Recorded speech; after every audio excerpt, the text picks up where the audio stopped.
Assalamualaikum warahmatullahi wabarakatuh. Bismillahirrahmanirrahim. Nahmadullaha ta'ala maulana minal fadli wal in'am. Wa nusalli wa nusallim ala sayyidina maulana badri tamam. Wa ala alihi wa ashabihi wa ansarihi wa ahzabihi. Salatan wa salaman daimain mutalazimain ila qiyamis saati wa saatil qiyam amma ba'du.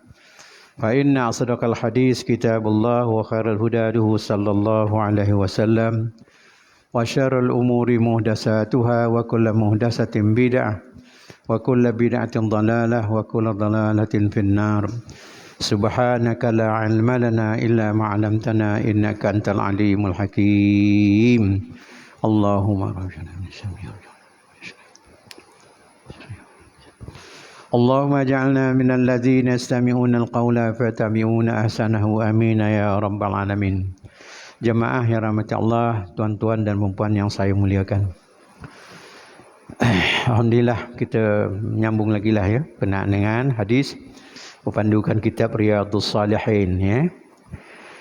Ini tapi ada sikit komen. Komen ni bukan nak menyalahkan, tidaklah ya. Ada saya ketawa jugalah. Saya ada bisik dengan Tuan Haji Aziz malam tadi.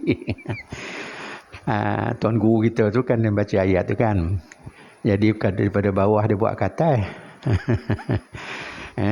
Yang pertama maghrib tu dia baca wailul likulli macam saya baca tadi surah wail. Lepas tu dia baca alam nasrah. Kan naik kata tu. Ya. Jadi kita santai macam tu lah komen ya. Kemudian ayat rekan yang kedua tu pula dia pernah kuliah, kemudian dibawanya alam tarakai. Ini tuan-tuan tak yang jadi nak dikomen ni pasal apa, adalah dua orang yang bertanya dengan saya. Pagi tadi seorang, petang tadi seorang. Dan tadi bisik mu Tuan Jazi lah. Tuan Jazi biasalah tu, biarlah lah kita. Memanglah saya tak ada apa-apa pun. Jadi gini, kaedah itu, cara tu adalah khilaful aula. Khilaful aula. Khilaful aula ni kalau kita lakukan dalam ibadah, dia tidak membatalkan dan tidak merosakkan ibadah itu. Dari segi ganjaran tu Allah Ta'ala lah yang menentukan. Ya, itu dikatakan khilaful aula. Khilaful aula ni maknanya lazimnya orang macam ini. Baca qul ya ayyuhal kafirun ayat rakaat yang pertama, lepas tu qul huwallah rakaat yang kedua. Gitulah seterusnya. Makna bawa ke bawah. Bukan manjat ke atas. Lazimnya. Lazim tu maknanya yang biasalah. Tapi kalau tak biasa tu dia katakan khilaf. Ya, khilaful yang aulawiyahnya orang ni semua buat macam ni. Saya seorang yang pula macam tu. Jadi saya melakukan tu adalah khilaful aula dan tidak apa nama, tidak merosakkan apa-apa pun. Itu jelah. Mungkin ni dari segi cara saya lah, mungkin ada ditemui oleh tuan guru tu kaedah yang macam itu. Tapi saya tak adalah ada ya. Tak jumpa pun. Wallahu a'lam. Jadi jangan diapakan lagi. Jangan dirasa-rasakan, jangan ransang-ransang hati kita macam mana pula tu selalu orang buat macam ni, dia buat macam ni. Jadi malam ni kita pergi pada hadis muka surat 73 tu, mana yang ada photostat ni lah ya, ataupun kitabnya.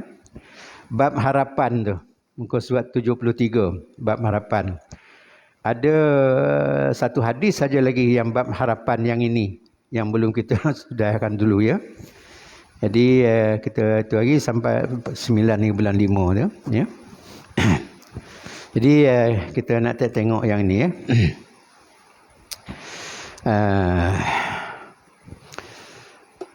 Bismillahirrahmanirrahim. Hadis yang ke-66 muka surat 73 ya. An Abi Musa al-Asy'ari radhiyallahu anhu anna Nabi sallallahu alaihi wasallam qala idza aradallahu ta'ala rahmata ummatin qabada nabiyahu qablaha faja'alahu laha faratan wa salaban baina yadayha Wa iza arada halakatu ummatin azzabaha wa nabiyaha wa nabbaha wa nabbaha hayyun fa ahlaka wa huwa yanzuru fa aqarra aynahu bihalakiha hina kazzabu wa asaw amrahu. Atau kama qal hadis rawahu Muslim. Itu dia hadis dia ya. Maksud terjemahan ringkasnya ya, hadis ini diriwayatkan daripada Abi Musa Asy'ari radhiyallahu an. Annahu sallallahu alaihi wasallam, anna Nabi sallallahu alaihi wasallam, sungguhnya Rasulullah sallallahu alaihi wasallam bersabda. Ya, bersabda. Apa dia sabda Rasulullah? Iza aradallahu ta'ala rahmata ummatin, apabila Allah Ta'ala nak memberi rahmat kepada sesuatu umat, sesuatu golongan, sesuatu apa nama itu, kelompok manusia ni, ya. Kalau Allah nak bagi itu macam mana? Dia kata, ya, umatin qabada nabiyahu qablahu, ya. Jadi cara dia ialah dijadikan Nabi itu sebagai orang yang mendahului. Qabada nabiyahu qablahu. Maknanya Nabi itu diwafatkan. Dimatikan sebelum orang lain mati. Itulah maksudnya. Ya? Sebelum orang lain mati, maknanya orang-orang yang mendapat ajaran Rasulullah itu ada. Dapat ajaran Nabi itu ada. Tapi Nabinya dah mendahului. Itu rahmat daripada Allah Ta'ala. Macam mana jadi rahmat? InsyaAllah tengok kemudian. Faja'alahu laha faratan wassalapan. Ya? Maka apa namanya, pergi mendahului itu tadi, maknanya mereka akan menjadikan teladan. Ya? Teladan dan bimbingan. Ya? Antara mereka lah baina yadah, dah hadapan mereka, maknanya dalam menjalani kehidupan hadapan daripada itu. Yang dah dapat bimbingan daripada Nabi dulu, Nabinya dah wafat, dah hapus sekali. Segala ajarannya, pimpinan dia, hukum hakam dia, syariat dia, jadi dan panduan oleh umat ni. Itu bentuk Allah Ta'ala memberi rahmat, apa namanya tu, kepada umat manusia ni. Satu daripadanya. Ya. Kemudian sebaliknya pula, ya. Wa iza arada halakata ummatin azzabaha wa nabiyuha hayyun, ya. Wa iza arada halakata ummatin azzabaha wa nabiyuha hayyun. Apabila Allah Ta'ala menghendaki turunkan azab ataupun kemusnahan, Allah Ta'ala nak melakukan kemusnahan kepada satu-satu kelompok manusia tu, bangsa tu tadi, ya. Apa yang dilakukan oleh Allah Ta'ala ialah, ya, wa huwa yanzuru wa nabiyuha hayyun, nabinya hidup lagi. Jadi ajaran Nabi, apa namanya tu, panduan Nabi, ada yang melaksanakannya, ada yang tak melaksanakannya. Nabi lihat, Nabi tengok mana orang yang mematuhi ajaran disampaikan, mana orang yang, mana kelompok ataupun orang yang melanggar ataupun mengabaikan, menolak ajaran Rasulullah SAW. Nabi tengok, wa nabiyyu hayyun fa ahlakaha. Itu Allah Ta'ala binasakan orang macam ini, ya. Jadi depan mata kepala Nabi itu dah berlaku macam itu, ya. Wa huwa yanzuru fa aqarra ainah, ya. Jadi apa namanya tu, Nabi melihat dengan mata sendiri tentang kebinasaan bi'ainahu bihalakiha, kebinasaan umat tadi, ya. Hina kazzabu wa asaw amrahu. Pasal apa terjadi macam itu? Kerana mereka mendustakannya. Mendustakan Rasulullah ataupun Nabi. Kalau orang Makkah jahiliah dulu, Rasulullah SAW lah. Kalau bangsa lain, Nabi-Nabi yang dulu itulah. Umat Nabi Isa, umat Nabi Sulaiman, umat Nabi Daud, umat Nabi Musa dan sebagainya. Cara macam ini berlaku. Ya, berlaku.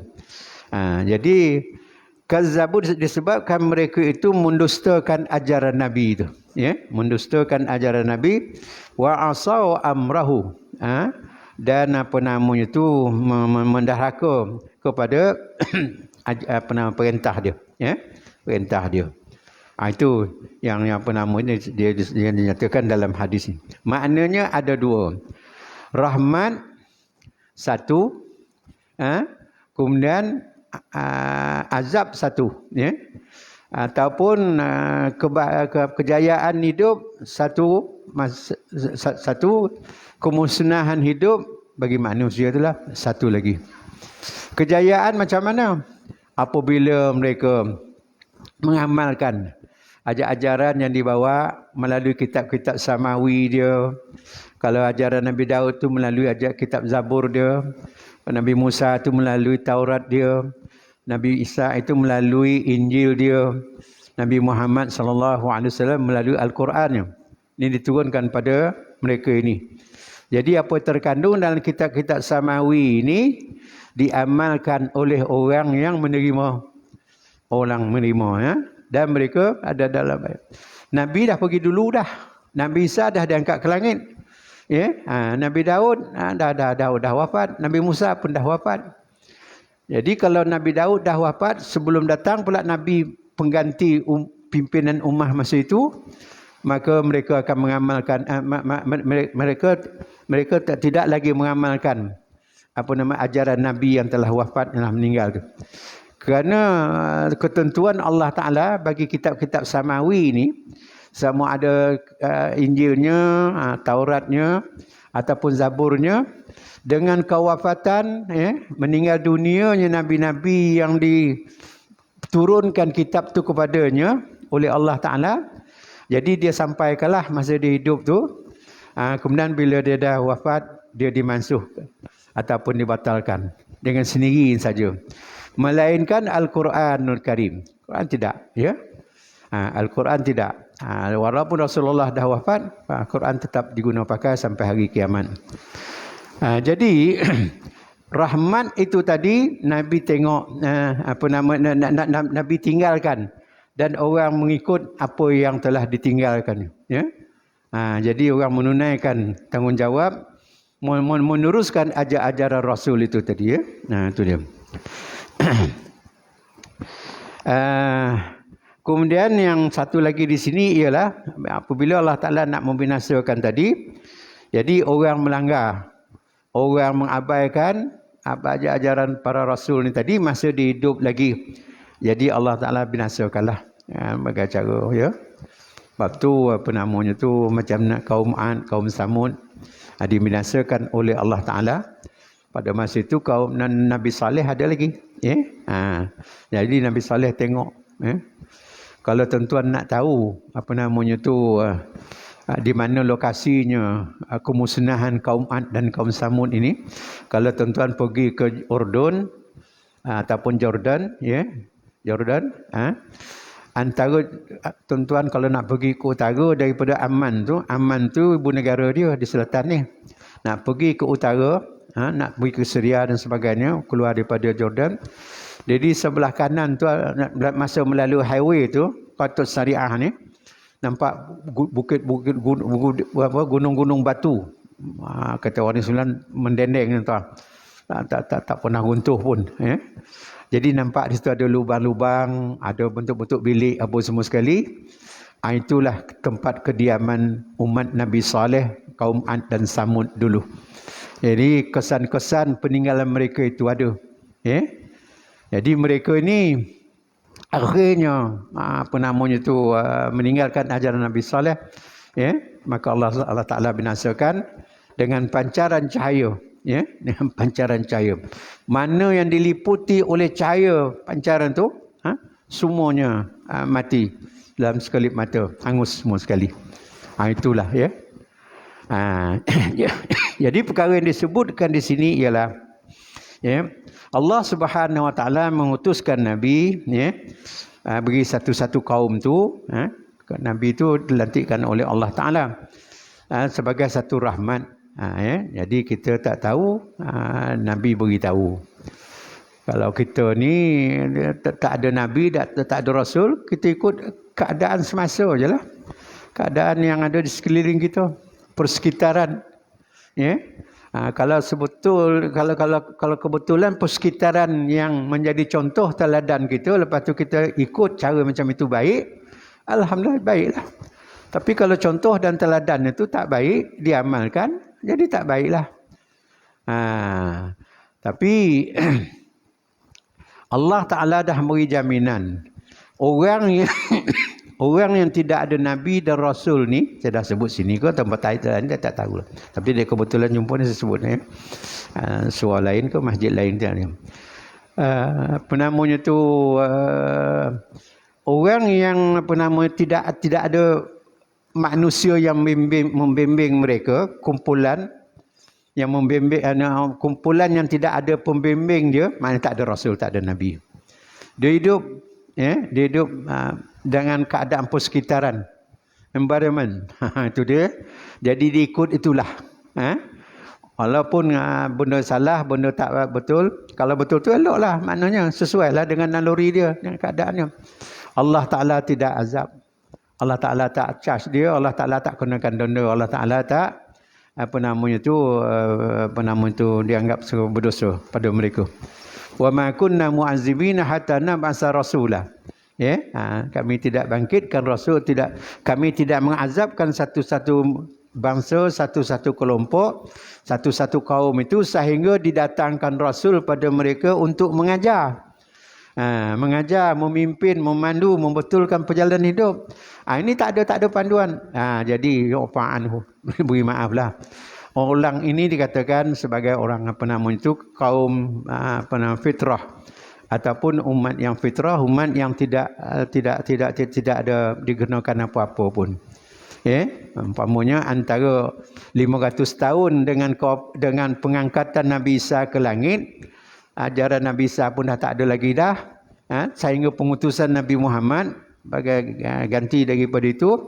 Jadi dalam masa 500 tahun tu hiduplah umat manusia bangsa mana pun. Jadi dengan apa kerja, perbuatan, kelakuan yang mereka lakukan, aktiviti-aktiviti yang dilakukan, dia tidak diambil kira oleh Allah Subhanahu wa taala. Wa ma kunna mu'azzibina hatta nab'asa rasulah. Inilah kedudukannya, ya. Itu dia. Jadi bagi kita sebagai rahmat tadi, ya, dikurniakan oleh Allah Ta'ala sebagai rahmat pada kita sebagai hamba-Nya ini tadi, ya. Jadi naklah kita mematuhi ajaran para rasul tu, berpandukan kepada kitab-kitab samawi yang ada, ya. Itu dia. Selain daripada itu juga, kita sebagai umat Islam ni, ya, dari umat Islam lah, maknanya umat Rasulullah sallallahu alaihi wasallam, adalah diingatkan, ya, supaya kita menjauhi daripada perkara-perkara yang dilarang, dan juga kita harap Allah Ta'ala terima perbuatan kita itu, dan Allah Ta'ala selamatkan kita daripada azab dia di dunia ini dan juga di akhirat. Itu dia, ya. Baik. Itu satu hadis dalam tajuk yang harapan tadi, ya. Kemudian kita pergi juga lebih kurang tajuk yang sama, tapi lain sikit huraiannya. Bab fadlir raja, ya. Bab ini menyatakan tentang kelebihan mengharapkan pada Allah Subhanahu wa taala, ya. Apa yang kita harapkan, ya. Di pertama sekali kita harus faham bahawa kita ni bukan sepanjang masa. Kita betul dalam tindakan kita, langkah kita, perjalanan kita atas dunia ni. Ya, seleloknya biarlah sentiasa betul, tapi tak terjamin. Jadi ada perbuatan kita tu yang merupakan kesalahan ataupun benda-benda yang dilarang yang tak dikehendaki oleh Allah Ta'ala kita lakukan, maka kita berdosa. Bila dah berdosa macam mana? Ya. Jadi orang itu orang yang berdosa. Supaya dihapuskan dosa itu Allah Ta'ala. Ya. Yang mudahnya dalam ilmu fiqh dia katakan taubat. Ya. Taubat. Taubatan nasuha, ya, ayyuhallazina amanu tubu ilallah taubatan nasuha. Taubat. Dengan syarat-syarat yang tertentulah. Kalau taubat-taubat begitu je belum tahu lagi kedudukannya. Jadi dengan cara macam itu Allah Ta'ala harus hapuskan. Itulah harapan kita. Jadi kerana Allah Ta'ala tu memang sentiasa menunggu apa yang dilakukan. Nanti tengok dalam hadis yang berikutnya nanti, ya. Itu penama tu daripada Abu Hurairah an Abi Hurairah radhiyallahu anhu anna Nabi sallallahu alaihi wasallam annahu qala qala Allah azza wa jalla ana inda adzanni abdi bi wa ana ma'hu hina yazkuruni wallahi la afrahu bi taubati an abdihi min ahadikum yajid dalatun bil palati wa huwa taqarraba ilayya shibran taqarrabtu ilaihi zira'an wa man taqarraba ilayya zira'an taqarrabtu ilaihi ba'an wa iza aqbala ilayya yamshi aqbaltu ilaihi ahrulah ya ataupun ahrual. Ulah ni berlagi-lagi anak itu nah. Jadi ini di situ kan kita nampak macam mana kita mengharapkan Allah Subhanahu wa taala. Di riwayat hadis ni, periwayat hadis ni ialah Abu Hurairah radhiyallahu taala anhu. Kenallah Abu Hurairah, semua orang tahu ya. Apa yang Abu Hurairah kata? Dia sebut satu hadis kursi di sini. Hadis kursi ini bukan hadis riwayah. Hadis riwayah Nabi sendiri yang menyebut, yang menyampaikan, yang membentuk kata-katanya tu Nabi. Tapi atas pandu Allah Taala lah. Wa ma yantiqu anil hawa in huwa illa wahyu yuha. Nabi tidak menyebut, tidak bercakap, tidak menuturkan sebarang perkataan, nyataan dan sebagainya, melainkan itu adalah merupakan wahyu. Jadi hadis itu juga wahyu. Tapi tidaklah wahyu macam Al-Quran. Quran itu datang daripada Allah Ta'ala sampai pada Nabi oleh Jibril. Yang ini tidak. Nabi digerakkan hatinya bercakap begini. Itu ya. Tapi hadis kursi dia bentuk ayat Al-Quran. Ya, susunannya. Cara apa namanya tu maksud yang boleh didaftarkan tu mengikut cara mentafsirkan Al-Quran Al-Karim. Itu dikatakan hadis kursi. Tetapi dia tak ada di dalam Al-Quran. Kalau hadis dirayah tadi, kalau wahyu bukan hadis. Kalau wahyu Al-Quran itu sendiri memanglah termaktub dalam Quran, tertulis Quran. Hadis kursi macam Quran juga tapi tidak termaktub di dalam Al-Quran. Itu di hadis kursi. Ini hadis kursi lah ni ya. Apa yang dia sebut dalam hadis kursi? Qala Allah azza wa jalla ya. Firman Allah Subhanahu wa taala ya. Ana inda dhanni abdi bi. Ana inda dhanni abdi bi. Aku bersama-sama dengan hamba-Ku, ya, hamba-Ku. Allah Taala dekat dengan kita. Allah Taala sentiasa bersama dengan kita. Itulah maksudnya. Tapi kalau toleh kiri kanan tak ada nampak dah, ya. Jadi itu kembalilah kita kepada qiyamuhu mukhalafatul hawadis dalam keadaan akidah dia ya. Panjanglah ceritanya tu. Tapi maknanya Allah Ta'ala itu dekat dengan kita. Ya. Macam mana Allah Ta'ala dekat dengan kita? Wa ana ma'hu hina yazkuruni, pada masa hamba aku itu mengingati aku. Pada masa seseorang manusia itu, kalau kita ni yang dimaksudkan, masa kita mengingati Allah Ta'ala. Kita mengingati dalam ibadahnya, dalam semayangnya. Kita mengingati Allah Ta'ala dalam apa juga kerja yang kita buat. Ya? Kerana kita dengan Allah Ta'ala ni tak boleh putus hubungan seboleh-bolehnya. Tak boleh dalam 24 jam sentiasa berhubung. Hatta masa tidur pun kita berhubung dengan Allah Ta'ala. Bainal khaliq wal makhluk. Kita masa memandu berhubung dengan Allah Ta'ala. Allah Ta'ala berhubung dengan kita. Kita masa makan pun macam tu juga. Kita masa membuat kerja-kerja yang diamanah tanggungjawabkan kita, aktiviti harian kita pun sama dengan kita. Itu sebab kita fikir ni kerja ni boleh ke tidak ni. Bila kita fikir boleh ke tidak tu maknanya kita dah menjurus ke arah apa yang dikehendaki oleh Allah Ta'ala. Itulah bentuk yang kita sentiasa berhubung dengan Allah Ta'ala setiap masa. Jadi kalau kita ingat, kita dah mula nak terlangkah buat yang tak salah, ingat benda ni tak betul. Itu mengingati Allah Ta'ala lah tu. Jadi bila mana seseorang tu mengingati Allah Ta'ala dalam gerak-geri dia, perjalanan dia, aktiviti dia, apa yang dia buat tu tadi, macam mana? Wallahu abrahu bitaubati abdi. Sesungguhnya aku amat gembira dengan taubatnya hamba aku daripada kalangan kamu. Ya? Maknanya apa namanya tu, kita sentiasa mengingati Allah Ta'ala tu tadi, eloklah. Ya? Kalau dia dah terlanjur, dia taubat kepada Allah Ta'ala. Dia ingat pada Allah Ta'ala tentang kesalahan tadi, dia taubat.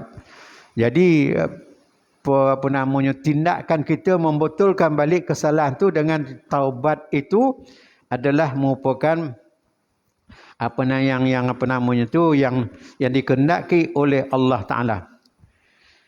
Pada benda yang begitu baik, jarang berjumpa macam tu. Sebab tu dia bawa contoh di sini, nanti kita fahamkan sama-sama, tuan-tuan fahamkan apa yang saya katakan ya. Yajidu dalatu bil palati wa man taqama.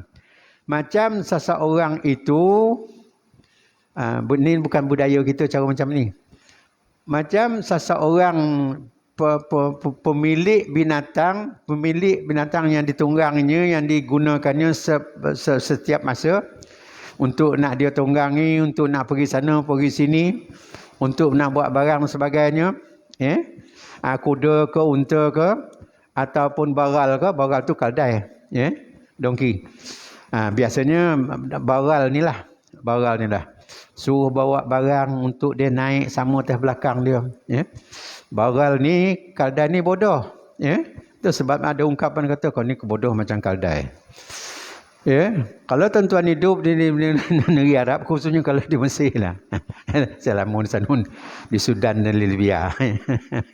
Allahu Akbar. Kadang-kadang kesian tengok apa namanya itu kaldai ni. Dongki ni. Dibebankan dengan apa? Dia tak kata, memanglah tak kata apa pun. Tidak ada menunjukkan reaksi apa-apa pun. Dah berat dah. Berat buat barang, tunggang pula dia orang yang punya kaldai ni di belakang dia. Dia pun jalan.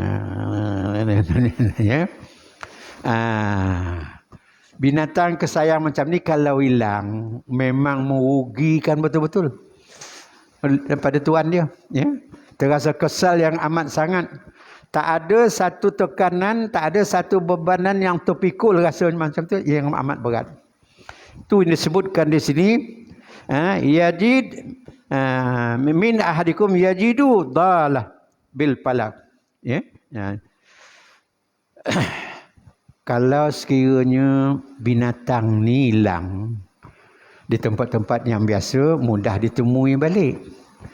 Lebih-lebih lagi kaldai tu kalau dia merayau pun dia tak jauh. Kalau kuda dia jauh lah kalau tak di tempat. Unta pun macam tu juga. Kalau terasa lapar dia bangun. Dia pergi meragut mana-mana. Tapi kalau tempat yang hilang itu, tempat yang apa namanya tu, kita tak ada ni dah benda ni dah. Air tak ada, pokok tak ada, apa tak ada, manusia pun tak ada situ. Kalau di Arab Saudi, Jaziratul Arab, Arab Saudi, Mamlakah Arabiah Saudiah, 1/3 daripada jazirah tu, semenanjung Arab Saudi tu, keadaan muka buminya macam ni lah.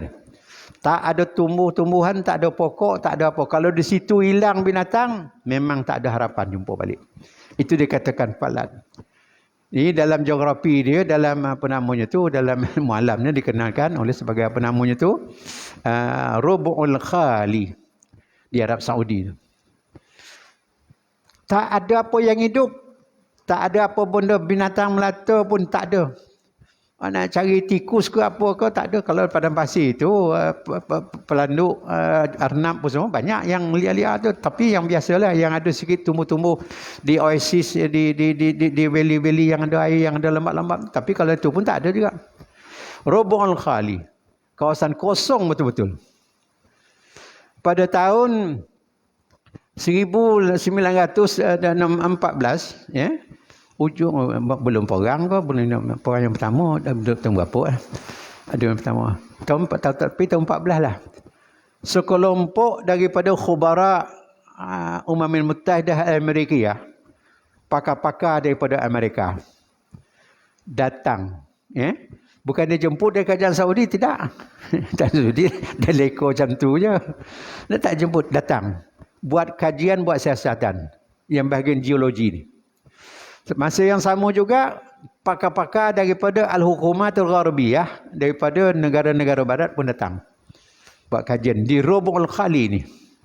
Memang permukaannya tak ada apa boleh yang dimanfaatkan. Bahkan situ padang pasirnya pun lain. Kalau kita berjalan ikut berat badan, berat orang yang berjalan ataupun makhluk yang berjalan. Kalau unta tu berat mana, dia akan berjalan atas tu, dia tenggelam banyak. Jadi dia susah nak bergerak. Kalau kita berat badan kita lebih sikit, tenggelam dah. Bukan sekat pukul lali je. Bawah lagi. Itulah maknanya keadaan Rabu'ul Khali ni. Jadi hasil yang dikaji oleh khubara ni tadi, pakar-pakar ni tadi, daripada dua daerah tadi, dua negara yang dah tinggi teknologi ketika itu, rupa-rupanya didapati di bawah bumi Rabu'ul Khali ni, tuan-tuan dan puan, di situlah centusan minyak Arab Saudi. Itu dia. Ini Allah Ta'ala kaya. Tengok tanda teh ni tak ada apa-apa pun, tak ada harapan. Tapi rupanya, jadi daripada situlah mula-mula sekali dibina terminal minyak di Zahran tu, sehinggalah ke hari ni. Itu syarat, itu sebab mereka mensyaratkan. Kerana hasil yang dia dah usahakan itu haruslah dikongsi sama. Tapi kongsi sama ni bukan sebarang kongsi. Ditindiknya hidung orang Arab, orang Saudi ni. macam binatang tindik hidung lah. Kau nak ikut dia. Kita tubuhkanlah syarikat minyak ni, namanya Aramco. Arabian America Company. Macam mana tu? Aramco tu Arabian Aramco lah, tu dia. Dalam tu makna cantuman perkataan Saudi Arab dan Amerika Company, syarikat dia. Sampailah ke hari ni. Sebab tu Saudi dia tak boleh nak pandai-pandai nak menaikkan harga minyak. Tak boleh nak pandai-pandai mengurangkan keluarannya. Mesti dapat berita daripada Washington tu dulu, baru boleh buat. Itu nama tindik tadi. Sampai bila tu? Tak tahu sampai bila. Jadi itulah Rabu'ul Khali ni, falah ni, itulah dia. Balik kisah tadi, kalau sekiranya orang tu hilang dia punya kenderaan, binatang yang digunakan tadi, yang macam ini, tidak ada harapan. Kalau jumpa, memanglah luar biasa. Luar biasa. Jadi maksudnya di sini ialah, luar biasa tu, ini dengan kehendak Allah Subhanahu Wa Taala. Kalau begitu, Allah teruskan di sini dalam hadis qudsi ini, "Wa man taqarraba ilayya shibran, taqarrabtu ilaihi zira'an." Jadi kita tadi kan mengharapkan redha Allah, petunjuk Allah Taala, rahmat Allah Taala, keizinan Allah Taala, keberkatan daripada Allah Subhanahu Wa Taala. Kita buat tindakan patuh tunduk pada dia. Tapi tak sebanyak mana pun. Kalaulah maknanya kerja yang kita buat tu diukur lah, dapat diukur, hanya macam sejengkal dia boleh buat. Tak banyak. Kalau sejengkal tu kan pendek kan. Antara ujung jari ibunya dengan jari telunjuk, itulah nama sejengkal. Kita buat kerja baik apa semua, itulah dia banyak dapat. Tapi Allah Ta'ala balaskan atas harapan kita buat kerana kemampuan kita terbatas setakat itu sahaja tadi. Iza taqarrabta ilayya, iza taqarraba ilayya shibran, taqarrabtu ilaihi zira'an. Ya tak itu. Ya. Allah Ta'ala bila orang ni mengharapkan kerja dia buat tadi dapat balasan, tapi Allah Ta'ala bagi balasan banyak. Sebab itu sejengkal Allah Ta'ala bagi balasan satu hasta. Taqarrabtu ilayya zira'an. Jadi Allah Ta'ala bagi balasan, bagi keredaan, bagi kebajikan, bagi rahmat. Banyak daripada sumbangan satu jengkal itu tadi. Jadi kita inilah maknanya kita harus lakukan. Ya, memanglah kita dituntut daripada sejengkal ni buatlah lebih sikit lagi. Mungkinlah lebih, tapi kita buat lebih, Allah Taala bagi lebih. Buat bagi lebih lagi. Cuba tengok di sini. Wa man taqarraba ilayya zira'an taqarrabtu ilaihi ba'an. Siapa yang membuat kebajikan, kerja-kerja yang mencapai keredaan, apa namanya tu, rahman Allah Taala, banyak mana dia buat satu hasta. Tadi satu jengkal, ini satu hasta. Hasta tu mana? Daripada ujung jari antunya, jari tengahnya sampai ujung siku. Itu zira'an dalam bahasa Arabnya. Kita panggil satu hasta lah, ya. Sekaki lebih tu. Ya, kaki lebih. Kita mampu buat macam tu je. Tak lebih dah. Kerana dalam usia, kerana usia dah lebih ke, ataupun dalam keadaan kesihatan tak begitu baik, kemampuan banyak itulah. Allah Ta'ala punya rahmat. Kerana kita buat tadilah nak mencapai keredaan Allah Ta'ala. Allah Ta'ala bagi rahmat. Maka seolah-olah Allah Ta'ala tu dekat dengan kita serupa. Serupa banyak ni lah. Dua belah tangannya. Itu serupa. Itulah cara Allah Ta'ala melayan dan memenuhi harapan hamba yang mengharap kepada dia atas redha dia, atas keizinannya, atas kebaikannya. Baik. Kalau lanjutan daripada itu, wa iza aqbala, kata hadis kursi ini Allah Taala sebut iza aqbala ilayya yamshi. Dia mendekati, dia datang nak berjumpa dengan aku, kata Allah Taala, cara berjalan, langkah demi langkah, semasa ke semasa dan sebagainya. Aqbaltu ilai ahrulah. Arwil ni maknanya Allah Ta'ala berlari anak. Arwil ya. Berlari anak. Kita tadi langkah-langkah lah. Tapi Allah Ta'ala nak bagi lebih. Kerana kita dah mengharapkan macam itu. Maka Allah Ta'ala merahmati kita atau redha dia. Cepat dibagi. Cepat didatangkan dan sebagainya kepada kita. Ni. Jadi harullah ni. Ingat saya. Ya. Kita kalau masa tawaf di Mekah tu, ya, sama ada tawaf umrah ataupun tawaf haji. Ada satu tempat antara dua penjuru tu dikatakan disunatkan harullah. Tapi boleh kena harullah. Pengalaman saya mula-mula sekali buat umrah tahun 62. Ya, saya kaji jugalah cara-cara buat ibadah ni. Tahu dah tahu masa tu. Ya. 62. Jadi masa tu tak adalah ramai benar orang di Mekah. 62, 60 tak begitu ramai. Ya. Boleh buat harullah. Mana harullah daripada sudut Hajar Aswad sampai kepada lorong menyeberang Hijr Ismail tu. Maknanya kita lalu di hadapan pintu Kaabah, sebelah kiri kita bangun Kaabah dan pintu nanti Hajar Aswad, sebelah kanan kita ialah Hijr Ismail.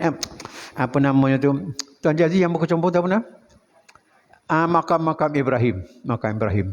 Di situlah kita berlari-lari anak. Lari anak. Tahun 60 boleh buat lagi. Ya. Lelaki sahaja, perempuan tidak. Kalau buang. Musim haji pun macam tu juga. Jadi adalah beberapa kali pergi. Dulu tu adalah kemudahan apa semua sekali. Cuti sekolah pergi. Setahun ke 2 tahun pergi sekali. 2 tahun pergi sekali. Apa semua sekali. Ni tak ada dah. Badan pun tak mampu dah macam tu. Ya? Lebih lagi orang ramai. Dalam era penengahan 70 sampai ke 80 tak boleh lagi harullah. Tak boleh lagi. Tak boleh. Kerana orang terlalu ramai. Yang buat orang Afrika ya, dipijak-pijak lah jari kaki kita. Itu ya. Itu yang ada disepakkan dia. Orang Johor tu. Dia sepak betul-betul. Itu hilang mah. Kepet jari telunjuk kaki kiri tu. Dipijak ada orang Afrika, orang yang tinggi-tinggi tu. Itu disepak. Depan Kaabah tu. Jadi ramai yang perlu orang ni sabarkan apa sekali dan tolak Afrika tu. Jangan buat macam ni, ramai awak tak boleh buat. Tak ada disunatkan harullah di situ. Ini dia. Itu keadaannya ya. Baik, maksudnya di sini ialah daripada kita buat sikit tadi, tak banyak mana kalau diukurlah anggarannya sejengkal, Allah Ta'ala beri balasan serupa. Satu hasta. Kalau kita buat benda tu serupa, Allah Ta'ala bagi balasan lebih daripada itu lagi, satu hasta. Satu hasta, Allah Ta'ala balaskan satu dopa. Kita buat satu dopa, balasannya lagi dekat, Allah Ta'ala bersama dengan kita. Kita macam berjalan-jalan biasa je, Allah Ta'ala berlari-lari anak jumpa dengan kita. Dek sayangnya Allah Ta'ala kepada kita ya. Inilah yang diharapkan ya. Islam menggalakkan umatnya, disebut sekini sentiasa mengharapkan rahmat dan keampunan Allah Ta'ala. Itu sebab kita kena ya. Apa namanya tu? Sebab tu selalu jugalah dipimpinkan doa kepada tuan-tuan dan puan yang saya pimpin ya. Allah makhtim bil khairati ajalana. Allah makhtim bil khairati ajalana. Ya Allah ya Tuhanku, ini harapan kita. Tamatkanlah hidup aku atas dunia ni dengan kebajikan ya. Jangan penamat kita tu benar tak betul. Allah makhtim bil khairati ajalana. Setidak-tidaknya saat akhirnya kita dapat bersyahadah kepada Allah Ta'ala. Syahadah. La ilaha illallah ataupun la ilaha illallah. Asyhadu la ilaha illallah asyhadu Muhammadar Rasulullah. Itu petanda baik. Ataupun penamat kita tu dalam keadaan tugasan kita, kerja kita, aktiviti kita elok. Dari segi menafkahi keluarga berjalan baik, dari segi muamalah kita dengan jiran tetangga baik, dari segi penglibatan kita dengan masyarakat semua baik, apa semua sekali. Mana-mana amanah dipertanggungjawabkan pada kita, kita dapat jalankan dengan sempurna. Dalam keadaan macam inilah kalau boleh ditamatkan. Ini yang kita nak. Allah makhtim bil khairati ajalana. Wa haqqiq bi fadlika amalana. Ya. Wa haqqiq bi fadlika amalana. Pastikanlah ya Allah. Kita minta harap benar. Pastikanlah ya Allah wa haqqiq ya bi fadlika amalana. Kerana engkau punya kelebihan. Kelebihan yang tak terhingga. Apa yang kami nak pastikan mencapai objektif dia, maksud apa yang kita nak buat tu benar keadaan baik, kerana Allah Ta'ala itu memang berkuasa cara macam itu. Jadi segala cita-cita kita, segala kemahuan kita sempurna. Minta anak-anak jadi baik, maju dalam pelajaran, anak cucu macam tu juga, berada dalam kesihatan yang baik sepanjang masa, dapat menunaikan ibadah, dapat melibatkan diri dengan hal-hal kemasyarakatan dengan baik. Minta pastikan benda ini berjalan. Wa haqiq bi fadlika amalana. Itu harapan kita. Kemudian seterusnya kita doa juga wasahil li bulughi ridhaka subulana. Permudahkanlah. Kami tahu nak buat baik ni bukan senang. Nak buat baik macam-macam. Anak anda istiuso nak buat masjid ni kan. Ya, macam-macam dia nak buat. Tapi ada je orang tu adalah tu ya. Ya, tapi alhamdulillah segala rancangnya berjalan dengan baik. Ya. Jadi dalam kita merancang dan melaksana, rancang lepas tu laksana, biarlah benda itu dapat keredaan Allah Ta'ala dalam pelaksanaannya dan mencapai matlamat objektif. Wasahil li bulughi ridhaka subulana. Ini jangan apa yang kita buat semua tak sampai. Semua habis, belanja banyak tapi tak mencapai matlamat. Ini kita tak nak. Wasahil li bulughi ridhaka. Ya, bagilah mudah. Kalau tak ada kemudahan yang kita harapkan daripada Allah Ta'ala, tak akan tercapai ya. Kemudian akhirnya kita juga minta pada Allah Ta'ala, harapkan wa ahsin fi jami'il ahwali amalana. Ya, perbaiki yang dah dibuat ni, mungkin ada yang tak betul, ada terlepas pandang, ada yang tak tepat, tidak memenuhi rukun dan syarat dia. Tidak yang sebenar-benarnya, hanya ambil macam tu je. Tak tahqiq lah kata tadi. Kalau begitu, berilah petunjuk, berilah kemampuan supaya aku dapat memperbaiki, penambahbaikan daripada semasa ke semasa. Ya. Wa ahsin fi jami'il ahwali a'malana. Ini harapan kita masih hidup atas dunia ni. Ya. Jadi inilah yang disebutkan, yang dimasukkan oleh hadis ni semua sekali ya. Ya. Jadi tak ada habis dah. Ya. Habis. Cukuplah banyak tu ya. Umat Islam dikehendaki supaya sentiasa menaruh harapan serta berdoa kepada Allah Taala. Orang Islam hendaklah sentiasa mohon ampun daripada Allah berdosa yang dilakukan kerana Allah Taala itu Maha Pengampun. Allah akan mengampunkan dosa-dosa yang dilakukan oleh hamba-Nya selagi ia tidak menyekutukan Allah Taala. Ini satu. Jadi dalam kita buat kerja baik ni jangan sekali-kali ada kerja syirik yang dibuat. Syirik tidak ada pengampunan daripada Allah Taala. Bahkan syirik ini meruntun ataupun memusnahkan segala kebaikan yang kita dah buat selama ini. Itu na'udzubillah, jangan. Kalau syirik Allah Taala tak beri apa-apa pun. Macam mana boleh jadi syirik? Syirik ada dua, syirik khafi dan syirik jali. Ini kita akan bincang masa yang lain ya. Jadi daripada apa yang kita dapat daripada ni satu kepahaman betapa tingginya nilai kemaafan daripada Allah Subhanahu Wa Taala yang disediakan untuk kita yang sentiasa mengharapkan Allah Ta'ala betul-betul jadikan pahala itu pada kita ya. Tinggi ya, banyak tak habis-habis dah ya. Kerana kekayaan Allah Ta'ala ni makhzan ya, simpan Allah Ta'ala ni tak habis-habis. Siapa minta, siapa apa semua sekali boleh dapat ya.